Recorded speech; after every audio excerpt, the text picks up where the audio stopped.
What's going on, guys? Welcome back to another Planet Soccer podcast episode. I'm your host, Reed Simpson, along with Dylan Wilcox, per usual. I think we've always done this together. Dylan, you remember when we started this, we would always talk about the weather and something out. Yeah, how's I'm going to your go weather? back to that for this episode. I'm going to go back to that for this one because Dallas-Fort Worth, we've had our yearly ice storm. And it's not even that bad. I've driven the last 3 days. I've gone to work. The roads are dead. But I just went and tried to get beer before our episode. And I went to Walmart, which is kind of right across the street from my apartment. Then I went to Tom Thumb, which is our Hy-Vee or whatever. A little bit further down, they were closed. Finally found a 7-Eleven just to get alcohol from to do this podcast. Felt like an alcoholic because I needed it. I needed it.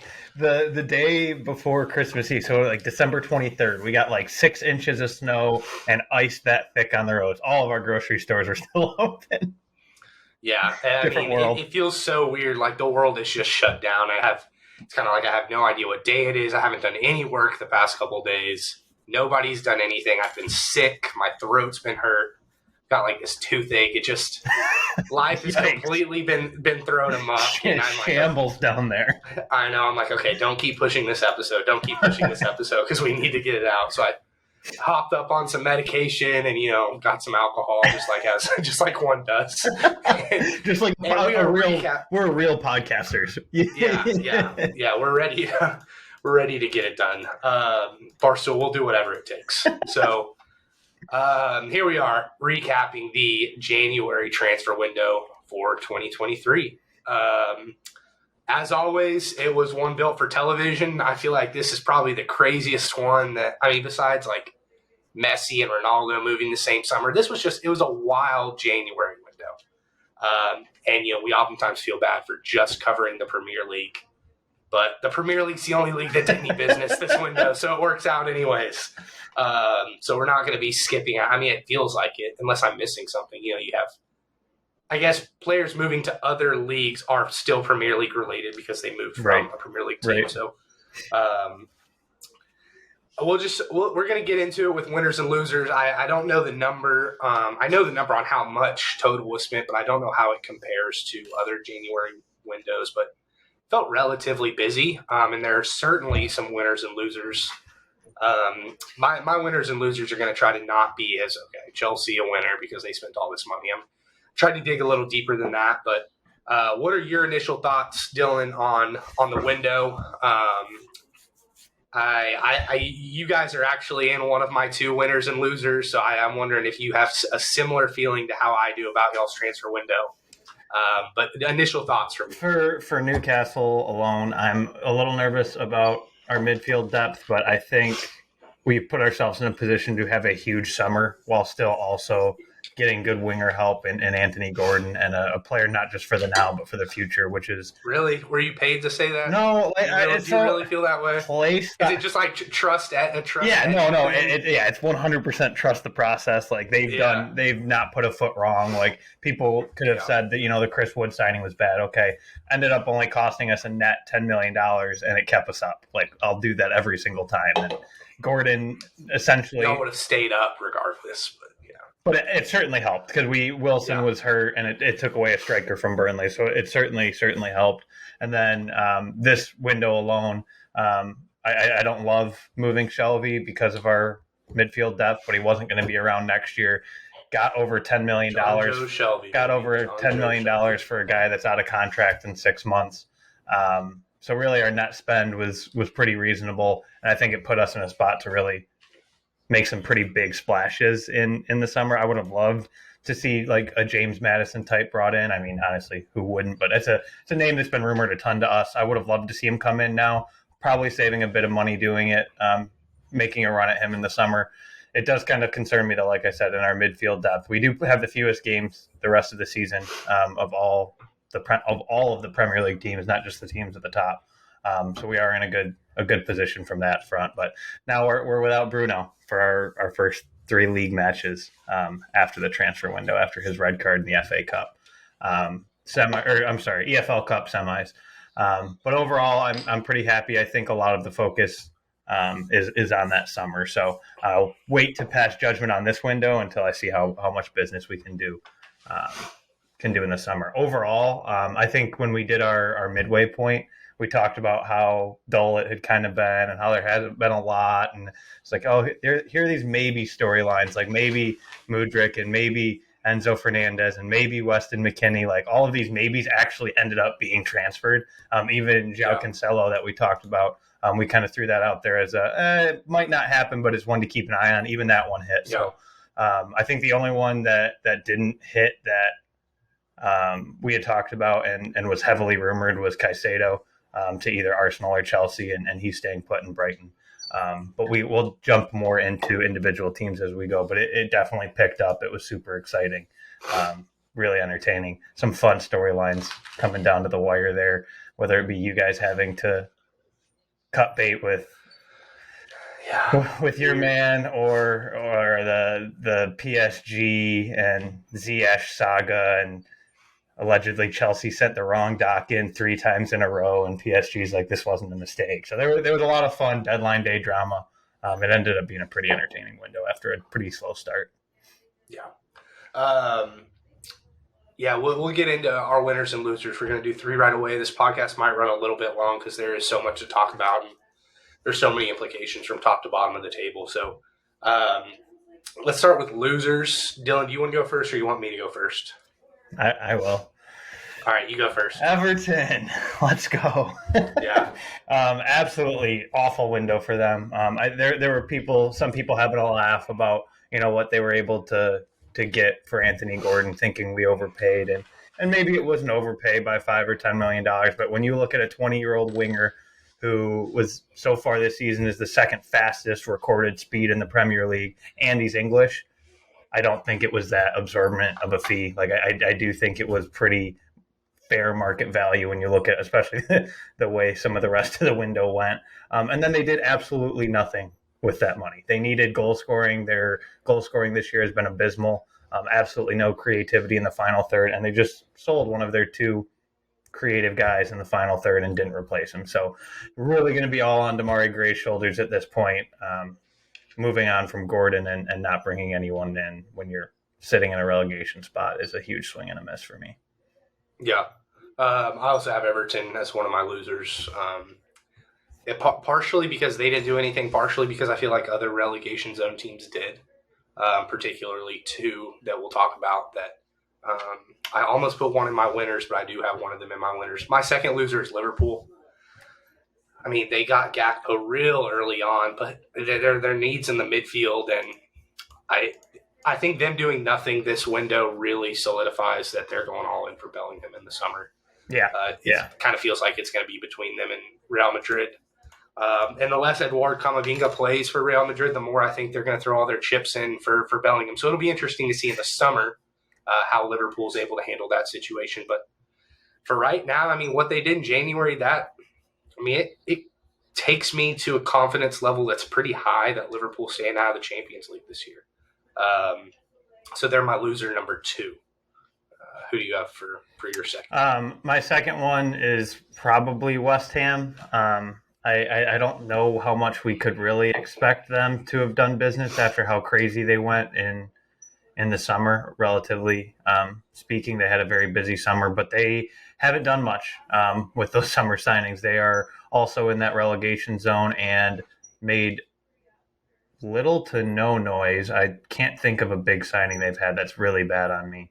I'm sure they had a signing, but I don't think it was anybody that's going to jump into that starting 11, and that starting 11 has produced hardly any goals as well, just like Everton. I don't put them as poorly rated as Everton because I do think there is a lot of talent still there. There's a lot of names still there. So I think there's a chance that they have enough to be safe, and I've said that in prior episodes. But when you're a club that traditionally has the money to spend and you're sitting in a relegation spot and you don't spend anything to try and solidify that goal scoring, it is kind of a downer. We know they brought in Danny Ings, and he got hurt. His first that's right. So. They did bring in Danny Ings, but he doesn't really move the needle all that much for me. when you're sitting in a relegation zone, you might think he would, but after spending so much money on Scamacca and Paqueta to kind of bolster your attack and your progression, pretty disappointing that you're turning to Danny Ings for goal help. In the January window. Exactly. Yeah. My third loser is going to be you guys. And that's partially just because I think maybe this is the last time I'll ever be able to say that y'all are a loser in a transfer window. And partially because I think you guys might have really botched an opportunity to keep yourselves in a Champions League spot. I mean, if Miguel Almiron is coming down to earth, if you're not going to get 8 goals out of him the second half of the season, and if you're going to continue to have striker health problems, and I really don't think Anthony Gordon – I mean, speed only means so much in the Premier League, because of how physical the defense is. And Anthony Gordon, I don't think he's had that. Granted, it's been with Everton around him, but I think he's regressed since last year, I would say. Absolutely, yeah. But the speed is certainly there. I think for you guys not to bolster the midfield, not even to bolster the midfield, just to decide, like you've mentioned so many times, what you want Bruno to be for you guys, and right now he's playing that 68 position, that 6/8. I know it's probably just because you're going to go splash something in the summer, but this window might have been the concession of a Champions League spot for you guys, especially considering what some of the other teams around that area did, bolstering their starting 11. So. Yeah, it does. Partially, it's just the last time I'll probably be able to put you guys in there, but I expected more from y'all. I'm not quite on the same. Like, I'd give us like a C. So I don't think we're like one of the biggest losers, but it was certainly a disappointment. And not only is it a really potential missed opportunity on Champions League this year, but moving forward, I mean, Arsenal is not going anywhere. They're young. Arteta's a great manager. They're going to be right in that top 4 mix for the next 3 or 4 years. Chelsea, with all the money they spent, it's hard to see them not being in that hunt. City is City. I mean, they're having some issues now, but Pep is Pep. City is City. So if you consider those 3 as probably the 3 favorites, then we're competing with the likes of Man United, who's only gotten better under Ten Hag, competing with the likes of Spurs, who at the end of the day do still have Harry Kane and Heung-Min Min. So like, there's a lot of potential there to progress. And with the right signings, I think you guys had a really nice signing in Porro. And then obviously there's still Liverpool if they get Bellingham. So it's like not just, we might have missed the window this year on making Champions League, but like it's going to be really hard to crack into that top 4 in the future. Yeah. So I think the ownership has said all along it's like a 5 to 6 year project to get to Europe. And I think I had talked about previously to get to Europe. That's what they said. Yeah. Well, to be consistently competing for Europe is like a 4 to 5 year. They're not just going to go out and have a Chelsea spending spree where they drop $500 million in 6 months to make it happen. So I think when I remind myself of that and how I was reacting to the thoughts of that, I've said time and time again, like I want to do smart business. I don't want to just splash and bring in panic signings. And I think that's what we did. So I'm trying to reserve a little judgment, but it does seem like it certainly could have been somewhat of a missed opportunity with how competitive that top 6, 7, 8 is going to be in the coming years. Yeah, and part of my not frustration with y'all, because I didn't want y'all to do good business, but I looked at some of the midfielders that ended up being available and ended up being linked. I don't know the ins and outs of the Caicedo thing. I think he's a fantastic young player and is going to be around forever. And I think you guys had the money to go get him once you found out, okay, maybe he is available. Maybe he does have a little bit of leverage over Brighton. If he was going to be 80 to 100 mil, though, I wasn't comfortable. You think that high? I mean, Arsenal offered 70 and Brighton said no. So it probably would have taken at least that, and Arsenal held firm. Like, if Arsenal would have snagged him for 60, I would have been pissed that we weren't in on it. But I don't know if I'm ready to spend 80, 90 million on one player with where we're at in our project. And then another one is the Jorginho deal. I think Yeah. He's a guy that y'all could have gone and gotten. Chelsea was like refusing to do any business with us whatsoever, though, because I don't know if this is hyperbole, rumored, accurate, but they see us as more of a competition right now than Arsenal. I think they're almost conceding the league to Arsenal because obviously Chelsea can't catch them, but maybe in the back of their head they think they could still catch us, so they don't want to help us. They know Arsenal is not a part of the picture right now. Yeah. So didn't essentially want to assist somebody that they're trying to chase down. And that's the same reason Gallagher wasn't brought over. We're pretty set. We're pretty set on just doing a loan with option to buy. And then Chelsea said, nope, buy or nothing. We said, all right, here's 35 final offer. And Chelsea was like, nope, not to you guys. If Crystal would have come with 35, I think they would have gone, all right, we can make that happen. But they weren't going to let him go for anything non-astronomical to somebody they saw as a rival. So I think in a lot of ways we did the best we could without breaking the bank, but it does kind of feel like a missed opportunity. So I'm like a C, a solid C, because we got to wait and see. I did not mean to be punny there, but that was quality. Good work.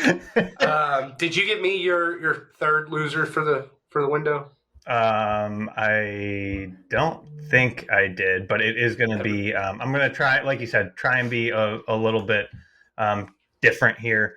But I'd say for me, it's Brentford. Kind of the same reason you were down on Newcastle. Interesting.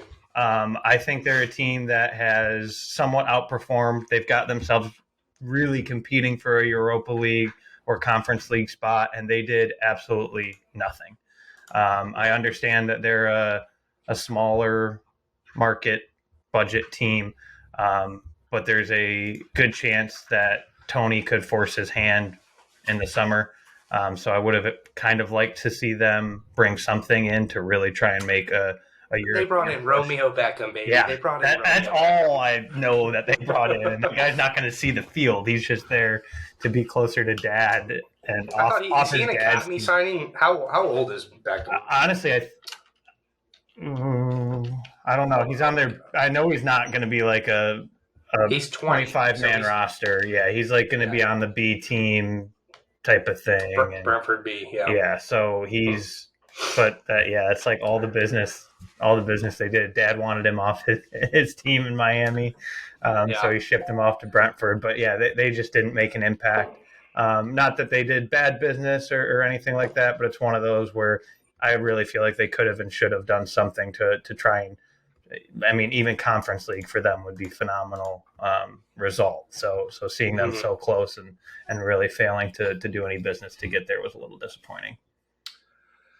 Yeah, fair enough. I didn't really think of Brentford as having any expectations. I don't know what I expected them to do. But I do see, they're kind of at that point where they could have maybe taken a step to get themselves above Fulham and Brighton in terms of expectations. But I think that those three just kind of held serve for the most part, which to get into winners, one of mine is actually, weirdly enough, Brighton, because they held on to their two midfielders. For sure. And regardless of what Caicedo said, he's still going to have to show up and keep performing if he wants to move to a big club. So it's not like he can just come be a problem for 6 more months and then go to Liverpool or, you guys, wherever, Arsenal, wherever in the summer. He's got to go back and do everything he had been doing, keep performing, and they held on to McAllister as well. So losing Trossard is a big loss. I think he was their top goal scorer. He had started to become an issue in the locker room, obviously, but every time I was looking at a Brighton box score, it was 2-1 Brighton. It was Trossard goal, Trossard assist. He was a lot of their production. However, I mean, De Zerbi's been a fantastic coach, and he's kind of picked up right where Potter's left off. And they brought in two guys that, I'm looking at it's a Daily Mail article here, and it says the club's two signings, Facundo Buonate and Yassine Ayari, are somewhat unknown qualities at this stage. It's Brighton, so they're probably going to turn into the next Moises Caicedo and Leandro Trossard. That's just the way Brighton operates. Right. Like in 3 years, these guys are going to be going for 60 mil or whatever it is. So, but for me, it's just Brighton holding on to those two midfielders that really keeps him in that European running. Yeah, no, absolutely. I think the overall business they do year in and year out is fantastic, and not only were they able to keep those two midfielders you mentioned, but Matoma has become probably the hottest name in Premier League football right now, and just immediately shut that down right away. Like, nope, he's not going anywhere. He's ours. Kick rocks, because Arsenal wanted him, Newcastle wanted him, but it was shut down really quick. So I agree. Losing Trossard was a bit of a disappointment, but he had kind of slowed down a little bit, had gone through a couple dry spells, and they've looked fine since he's went on his little strike. In the couple of matches they've played, they've looked more than fine without him. They look absolutely wonderful in that win against Liverpool. So I think they'll be fine. I like that pick. I didn't honestly think of them as one of mine, but that's a pretty solid one. My first winner, I'm gonna be chalk here and say Chelsea. It's hard to. I was going to leave Chelsea off my list. It's hard to not. I do think there's a really good chance that they way overpaid for Enzo. I feel like the other business they did value-wise was there. I think the Mudryk signing, we're going to look back and that I really truly see that guy setting the league on fire in the right system with the right players around him. And it's hard to argue that he doesn't have talent around him. I saw a great TikTok that they could field legitimately 2 starting 11s and finish top half with both starting 11s. And I don't think, I mean, I know right now they're barely sitting top half. So, are we sure they could? But I mean, on paper, it's two sides that absolutely look like they could. I think there's going to be questions, obviously, moving forward with value they're able to recuperate on other players that they're going to have to move out in the summer now, because everybody knows they're kind of in a position they have to let some of these players go.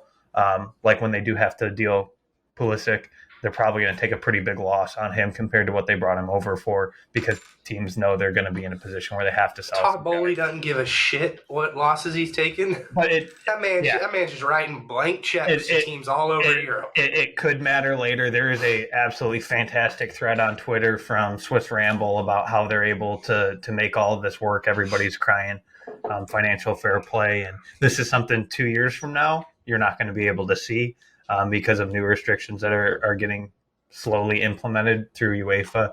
But right now it's completely fair and legal. So kudos to them for having a crazy-ass owner that's willing to shell out more money than all of the other leagues combined. Yes. He's given out professional baseball contracts. You know, we're seeing these 13-year pro baseball, 10-year, 13-year pro baseball contracts. And I think Mudryk got, an 8-year? 8.5, yeah. 8.5 years. 8.5 year, and it's like, 4 years down the line, you know, they might have a Champions League by then, so they might not care, but he could bust in 3 years, and they're still on the hook for $8 million a year on him. So it's very much an American sports model that he's brought to soccer. If there's one thing I've learned from playing, Football Manager and FIFA, it's like 5-year max is the contracts you see in soccer. Yeah. And that's for like 22-year-olds, 21-year-olds. You know, you're never looking at a 25, 26, 27-year-old getting a 5-year deal. I know Mudryk is very young, but you might end up paying a player a lot of money come his year 29 year, and he's like a Kai Havertz at that point, or an Eden Hazard at that point, a past his prime Eden Hazard. So, I mean, Chelsea's obviously a winner if you look at the talent they brought in. They also brought in guys like Naomi Madueke, how do you say his last name? Madueke, yeah. Madueke. Who, whenever I start a career on FIFA, oftentimes I start with PSV, and I love having him as a teammate. So, I mean, they did really good young business, too. They brought in academy players. They brought in first-team players. It just... Badishiel, that's the thing. Like, I think Malo Gusto, from everything... I've never seen him play, so I'm not going to sit here and act like I know anything about him. But some really, really good Twitter accounts that are really heavily into scouting and tactics say there's a real chance he's a top 5 right back in the world in 3 years. And they got him for $30 million. And at this point... him along with Pedro Porro. Yeah, right, yeah. The fees that they're bringing some of those other players in on were extremely reasonable. I mean, obviously we see the big ones so far this year for Kukureya and Mudryk, Fofana, and now Enzo, and people are like blown away by the money spent. But I do think there are some really shrewd business deals in there as well. Guys that they got for pretty solid value, while also we could absolutely do a full episode on Chelsea. I mean, they brought in a full 11 almost. Yeah, we could do a full episode really on the Santos signing, because he's a guy that's going to be, it's kind of similar to that Endrick, Marquinhos, Brazil next generation that's coming up, and Chelsea got one of those trio. So, but at the same time, they're paying $11 million to have João Felix for 5 months. That's and not 4 months, because he was out for all of January. That's true. So their market was a bit of their window was a bit of an enigma, but overall the names are there, and I'm sure it will pay off in the form of some trophies. Have I given one or two winners? Just one so far, I believe. Just one winner. Okay, my second winner. Just because it doesn't happen very much, I'm saying Spurs, because we went and got our top target, and you got a right wing back in an Antonio Conte in an Antonio Conte. That's tough to say. In an Antonio Conte system, where the right wing back, I mean, it's everything. It's Achraf Hakimi, previous Conte wing back. That system runs on those guys, and you got one that's Champions League experience, 22 years old. And you also went and hijacked the Danjuma deal that he scored on his debut. So I've never gotten the opportunity to fall in love with a lone player, which I've heard that's one of like the worst things you can do in soccer, is your team has a guy on loan for half season or whatever. He goes and backs 10 goals, and Newcastle could never have afforded loan fees before. So you'll have to tell me what that's like, because we don't do that. I don't think Tottenham was one of the top 3 teams. I think their Matt Doherty situation is an absolute joke for the club, but I just have to give them props for going out and getting their top target. And I have to give Daniel Levy props for going in. He ended up having to fly to Portugal that last day and get the deal done, because Sporting is notoriously miserable to deal with. Yeah. And they were. And shout out to Daniel Levy for going and sitting in a room, locking the Sporting president in there for 9 hours and saying, we're finishing this shit. Kind of a weird thing about the Porro deal. I heard three different things, and it's actually something new that I learned about the sport, or just kind of situations within the sport. And I think you'll find this interesting also, Dylan. Porro had a release clause, allegedly, 45 million euros. The 3 situations were, it's a $45 million or euro release clause, but it has to be hit, or it has to be cashed in on with 2 weeks remaining in the transfer window, so that Sporting can have 2 weeks to replace that player. Mm-hmm. That was one scenario I heard. Another scenario I heard is that it was just a summer release clause, so it couldn't be done in the winter. And then the third one that I heard was like a release clause, but you also had to pay it all up front. It couldn't be an installment. So nobody really knew what it was. We ended up paying 47 million euros for Pedro Porro. So I don't really know what that situation ended up resolving with, but it got resolved in. And I believe that he's a Tottenham player now, because they've announced on all the socials, but I'm going to wait for that starting lineup, see him walk out on the field just to make sure that it's real. But Tottenham brought in 2 players last transfer window, completely changed the season, even though fans were kind of underwhelmed with the window as a whole. And this feels very, very similar to last window. So I generally like what Spurs did, and I think they're all in for some center backs in the summer window. I just can't name a winner that forgets how many players they've already loaned out and has to release somebody that they already sent to another team and then went, oh, wait, we have too many guys out on loan. I guess you can keep him for free. I just can't call you guys. Yeah, Porro is a fantastic signing. We're going to fit in perfectly, exactly what you needed. But that's bad. That's this is my first time ever playing Football Manager, and I don't really know the rules. I've only ever played FIFA career mode before, and I don't really understand. That's bad. That's really bad. But I do think you guys got a fantastic player, so I understand the general excitement. I do understand the excitement around the window still, but That is it's crazy really how bad long look. we've had some of these guys out on loan, like Giovanni Lo Celso, Yeah, who's he's like not your player. Like yeah, in he's my considered head. a very good like player in Europe. I thought he was gonna, I think Alexis McAllister ended up playing a lot of his role in the World Cup, and Enzo did as well. But he was like an Argentina starter for multiple years. But he's gonna play for Tottenham for like 2.5 years or something crazy like that. So, or a year and a half, I guess now. Who's your second winner of the window, or your third? I forgot. I believe I'm on my third now. I don't Third.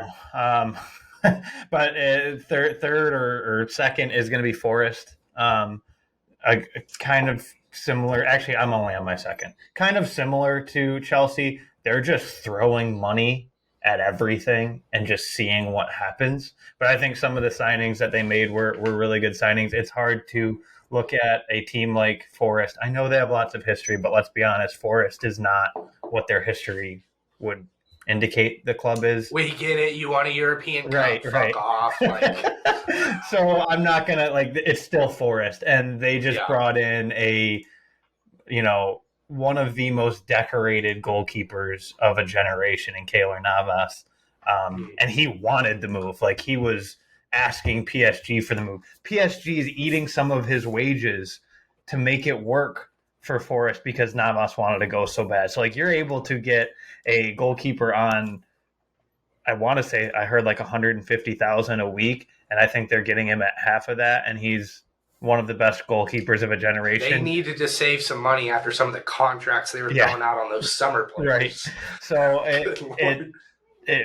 it's a really unique situation where you see a goalkeeper that decorated go to a side that is, I think, safe from relegation, but in my opinion, numbers wise, they're very far from safe. So very much in a relegation battle, but he really pushed for the move. He wants to be there. I think that's awesome. I'm excited to have him in the Premier League. I think that was really good business. Biasly, I think the John Joe Shelby signing was pretty good business. He has one of the best long balls in all of the Premier League.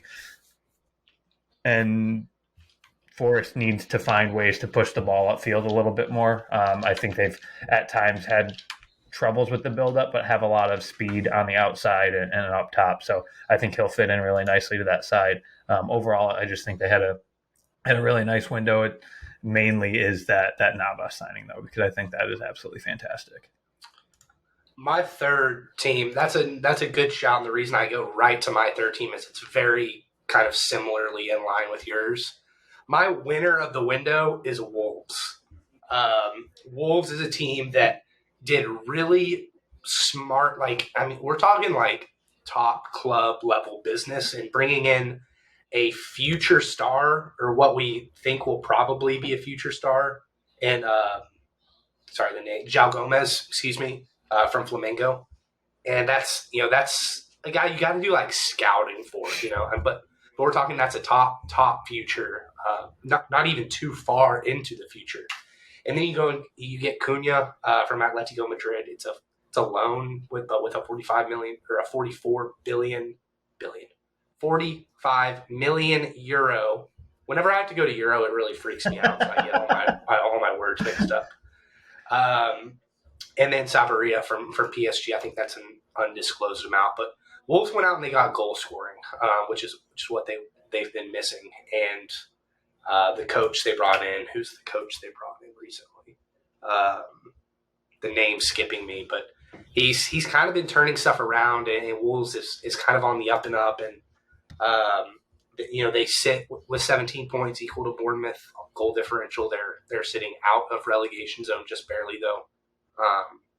But I think they did enough on the goal scoring end to definitely stay up. So Wolves is the winner of the window for me. Yeah, no, they were my next one as well. I was also going to give a couple. You pretty much knocked on everything for Wolves, so I'll take my time and also give a couple of shouts to two other clubs in Leeds and Arsenal. Leeds. Let's spend a little bit of time on Leeds. Yeah. Let's talk about Leeds for a second. Go tell our American audience what Leeds did. They signed another American. We now have 4 Americans, including the manager, at Leeds. So the United States of Leeds is becoming stronger and stronger, tied to the U.S., and that's exciting and also terrifying. Because if they go down and this is a dumpster fire, we will be back to being a laughingstock. But I don't see that happening. I think McKinney gives them a ton of creativity in that box to box, can also get out wide with some of that creativity, and they were kind of missing that at times. Obviously, the repertoire he has with Aronson and Tyler Adams will also play a role. So as a U.S. men's national team fan, I'm excited about that. Additionally, though, it's not just that signing. They brought in Max Wober to shore up the defense and brought in a striker and Reuter. So I do think they made some moves that filled needs, and not necessarily just buying the best players like some teams do. And I can respect that, but they really went out and tried to fill some needs. And I think they did a pretty good job, and that they certainly seem like a stronger club today than they were, 2 months ago or going into the World Cup break. So it's exciting. I just hope it works, because if it doesn't, we're going to have 3 guys playing in the championship if they're not able to get out of there. I think most likely 2 of the 3 would be able to get out of there at minimum, but it would not be a good look having a American manager lead 3 starting 11 Americans to relegation. So fingers crossed it works. I'm excited for it. I do think it'll work. I think it was pretty good business. Yeah, I think Leeds, they're not really a team that I thought of, splashing 30 million plus on players. I know they're a big club in England as far as like fan base and craziness goes, but financial. They spent 30 plus on Aronson. They've spent 30 plus on McKinney now. They spent 30 plus on Reuter. I think it was 36 from Hoffenheim. And then Wober's a guy who's come in. I think he came in earlier in the window and has already started a couple of games, and he's already made that Leeds back line look a lot better. I think the McKinney signing is key here, and not necessarily because of his connection with Adams or Aronson or whoever. He's just that midfielder. They don't have to play as much chaos ball anymore. I think Rodrigo is obviously having a Rodrigo. That's it, right? I'm getting they had Rafinha last year. It's Rodrigo this year who's kind of having that breakout year as their striker. And I think McKinney provides more of a link-up play in the midfield, whereas Adams was much more of a number 6. True number 6, a ball-winning midfielder. McKinney's much more of a not progressive, but more of a box-to-box. Yeah, he's a box-to-box guy that can also, make things happen at times and create opportunities and do it, as you said, in a more controlled manner. Chaos ball is crazy fun to watch sometimes when it's not your side. If it's your side and you're watching it every day, it's probably pretty frustrating not seeing a little bit more organization in the build-up, and I think McKinney will bring exactly that, and I think it'll work out really well. Yeah. I think Leeds did really good business on the verge of maybe being a winner for me, kind of an under the radar winner, because they're sitting kind of bottom table, but also kind of mid table, and they didn't really make any sexy signings. Excuse me. There it is. But McKinney for us is obviously a big name. I think on the world stage he might not be quite as big of a name, but I think he complements that team really well, and he's kind of a piece that they needed in order to play a more sound game week in and week out. Let's get down to some of the individual transfers that we saw now. The big one that happened at the buzzer, which kind of made this the Hollywood script window, is the Enzo Fernandez deal. Enzo Fernandez, very much in my mind, I knew who he was, obviously. Like, I follow the sport very closely. If there was no World Cup this year, that dude is not a $100+ million player. He's a $65-70 million player in the summer. I think he's good. Yeah. I think he's good, but I don't know. I don't know if he comes in this Chelsea team and really makes them any better right now. I think Graham Potter might kind of struggle to figure out how to use him, because now you're looking at a midfield that, Mason Mount's been so ingrained in that Chelsea starting 11. He's not one of the ones that's hurt, is he? Chelsea has like a full starting 11 that's hurt. He's not. No, he's not. He's been healthy. Well, at least last game I watched like 2 weeks ago, he was. So yeah, and I'm not super familiar with the way Enzo plays, but it feels like he will eventually be. If you're paying that price tag for him, he better become the engine that runs your midfield, or the guy that the show runs through. And I don't know if while Mason Mount's there that I really see that. I know that Enzo has a lot of capabilities as a defensive midfielder, but you're not paying $120 million for a defensive midfielder. You want the guy to get the ball into the box and have some flash. I don't know. This signing to me, it's like Bowley wanted it to be written into a Hollywood movie. Felt pretty panicky to me there at the end. So I don't know what your thoughts are. I'm going to do a quick little exercise with you. I'm going to give you 5 players, and I want you to grade their performance at their most recent club. So I'll tell you the player name, and then the club I'm asking for your rough thoughts on, or if you want to give me a through F rating. Like how they were playing as of now, or their legacy? Just their time at that club. Oh, yeah. So Grealish at Man City. Like how he's been since the signing. Yeah. Just overall. Do I take his price into consideration? Nope. Just how the player has performed at the club. Give me an A through F. C+. Okay. Lukaku. And it would have been like a D+ until the last month and a half. Yeah. He's gotten better. Yeah. Lukaku at Chelsea. Yes. Yep. Yeah. Oh God. F. Okay. I mean D-. Pogba at United. I don't really remember how he started, but the way it finished, I mean, it was in the D's. C-, D+. And it's early, so you don't have to give one on this. But Anthony at United.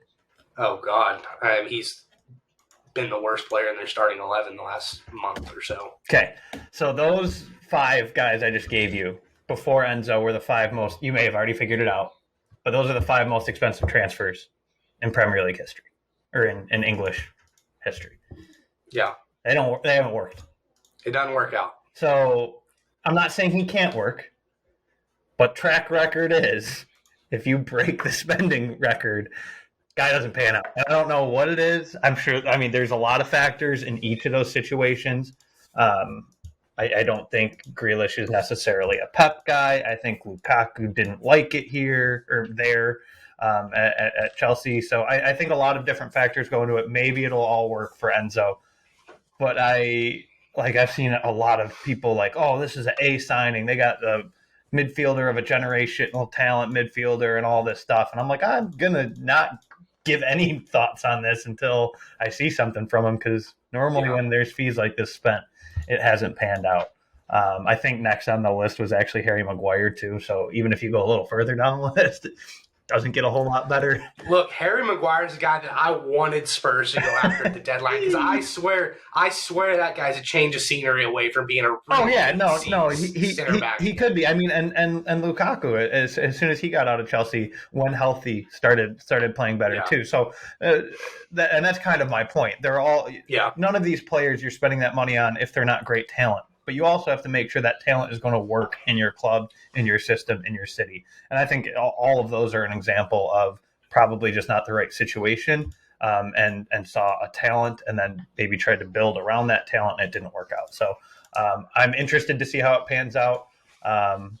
It is funny because I have our notes from our midway point transfer, and Enzo was the first one. And the note was not, in all caps, moving in January because the player said he wasn't.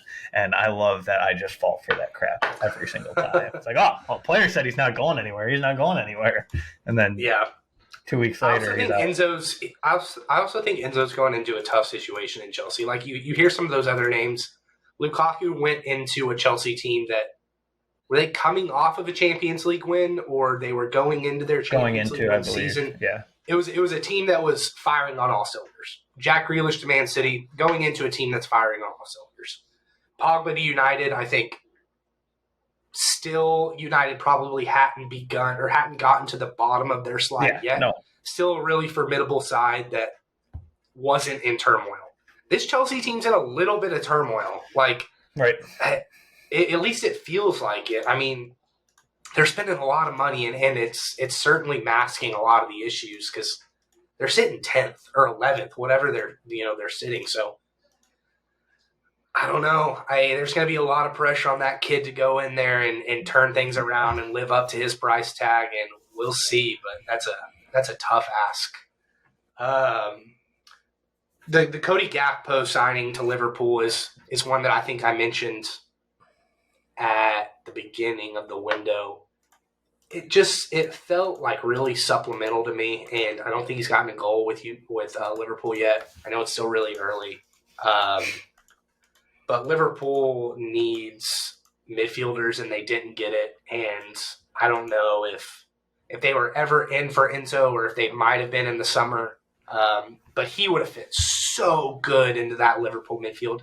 And that's a spot where if Enzo Fernandez had gone there, I'd been like, Liverpool's getting back into this. I think he would fit Liverpool better than Bellingham. I mean, Bellingham will fit a whole lot of places, but I think Bellingham's probably the better all-around player. But like as far as fit, it feels like Enzo would fit Liverpool a little bit better. I think they were in a position where they just weren't ready to spend big money in January, and I think that's just somewhat of a club policy and going into certain windows. It's just no matter what player comes along, what price, if it's over our X cap, we're not visiting it. And that's one of the reasons as much as I can't stay on Klopp acting like he doesn't spend money, that is one of the reasons I kind of respect some of the business Liverpool does, is they do seem to have their game plan and their strategy and they stick to it. Whereas a Chelsea, sometimes at times a Man City just starts splashing cash.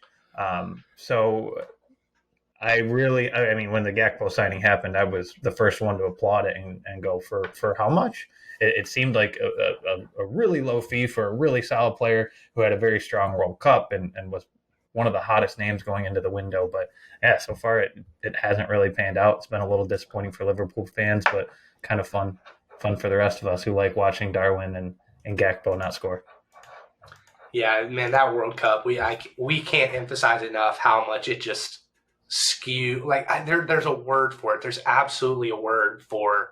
It's not recency bias. It's like more strong than recency bias, but it like throws these clubs into a complete frenzy, mind-bending spending spree. And the Enzo Fernandez deal is certainly kind of the icing on the cake for that. Let's talk about the Manchester clubs for a second, because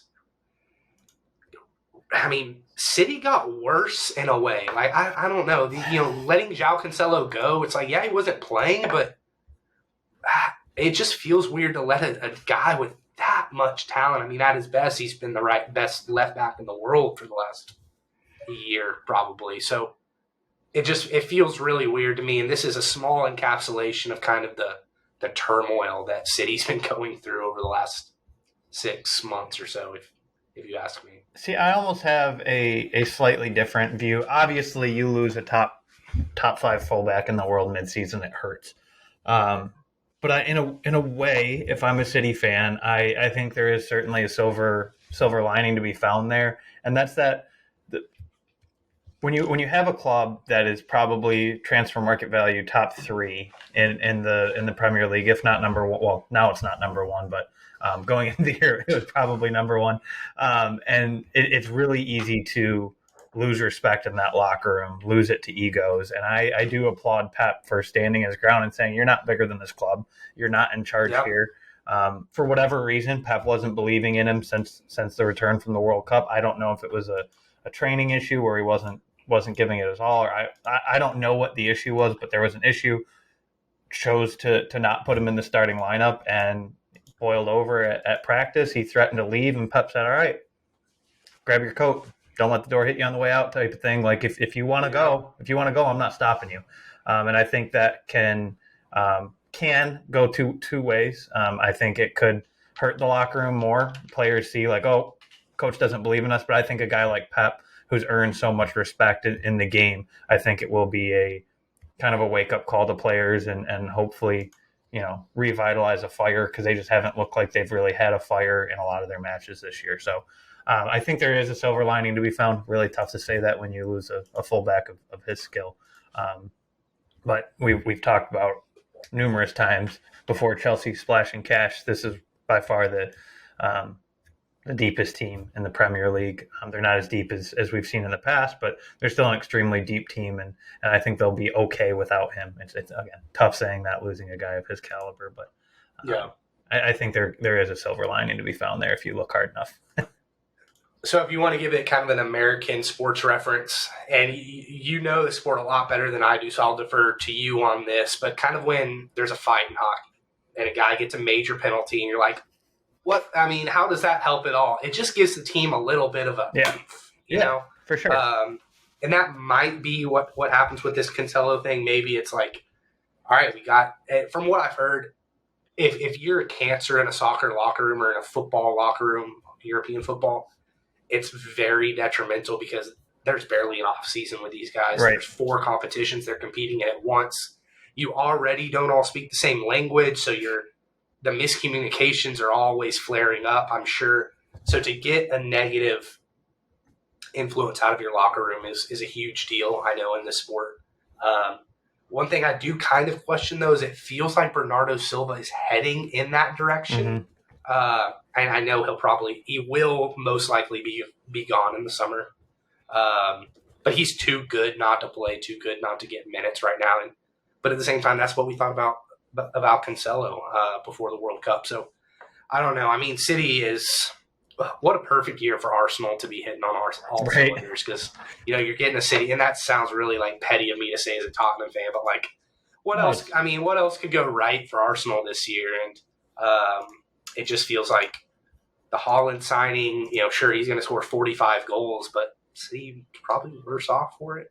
And then now they're getting rid of world-class left back. So who knows? Flipping to the other side of Manchester, I think United did great business this window. And it's not anything that's going to light their fan base on fire, but it feels like a very, very much Ten Hag is taking over. Like this is Ten Hag sort of business. It's not, we're going to go spend 140 million on Pogba.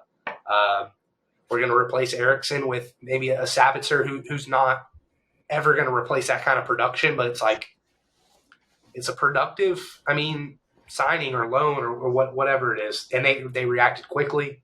They obviously got Weghorst too. I feel like Garnacho is going to be their guy up top for the time being, and Weghorst is going to be coming off the bench, but he's more than capable of starting in big games. And if Marcus Rashford keeps playing the way he's playing, then that's really the key to everything. So what are your thoughts on United's window? Yeah, no, I agree. It was not overly. Keep in mind they wanted Gakpo. They wanted Gakpo. I think from what we've seen, I do think Gakpo would have worked great with Ten Hag, obviously, but I think from what we've seen at Liverpool, they didn't. There's a good chance they didn't miss out on much. I think the business they did was really good. They wanted Weghorst. He was their target all along. I think it's a great stopgap. I think it fits into Ten Hag's system really well. It'll allow them to really try and go make some large moves in the summer while staying highly competitive this year. I think Sabitzer is going to be a really nice fit for filling in for Eriksen while Eriksen's out. That was a very last-minute deal with the injury coming just last Wednesday. So they had less than a week to find a replacement, and they were able to do so. A guy who presses and tackles really, really well. So I think he'll be able to kind of control that midfield. Different stylistically controlling the midfield than Eriksen maybe, but I think he'll do a really good job filling in that midfield for them. So yeah, I think it was not the sexiest window by any means, but a very productive and very sound moves for them. Yeah. All right. I'm going to go down the table one by one. You have one word, and I'm cutting you off if you say more than one word. Trending up or down for this season. So after the transfer window. Up or down? I got two options. All right. Yep. Like their prospects for the way the season goes. Arsenal. You can also say even. You can say even. Too. All right. City. Down. Newcastle. Down. United. Up. Tottenham. Same. Brighton. Same. Fulham. Down? Hold on, I gotta look at. I forgot about Fulham. Down, I guess. What did Fulham do? Fulham had 2 incomings. They brought in Lukic from Torino and Soares from Arsenal. Yeah, pretty. Shit. Yeah, pretty. Yeah. All right. Brentford, you already said they were a loser for you. Yep. Liverpool. Same. Chelsea. Up. Villa. Up. I'm going down for Villa. Palace. Down. Forest. Up. Leicester, who held on to James Madison. Ooh. We'll get him in summer. It's fine. Up. Leeds. Up. West Ham. Down. Wolves. Up. Bournemouth. Down. Even. For sure. Even. Okay. All right. I still don't think Everton. They can score. Down. Well, I can't go down further. I guess I let Arsenal go up, so I can let Everton go further down. Well, Everton's 19. Oh, okay. So you got Southampton left. Down. Southampton down. No, sorry, Southampton up actually for me. Okay. What else do you have on this window? I think I highly encourage people. I know that to bring it back, not that I'm like trying to defend Chelsea here or anything, but I was mid-window, especially after Mudryk, and even more so as the Enzo thing came to light.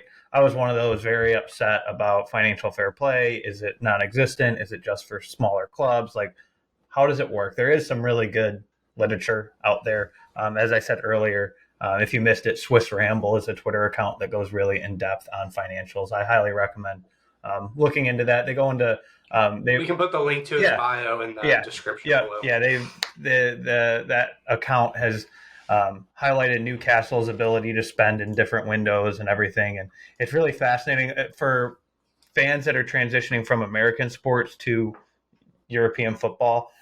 Way less transparency when it comes to financials, and it can be super frustrating at times.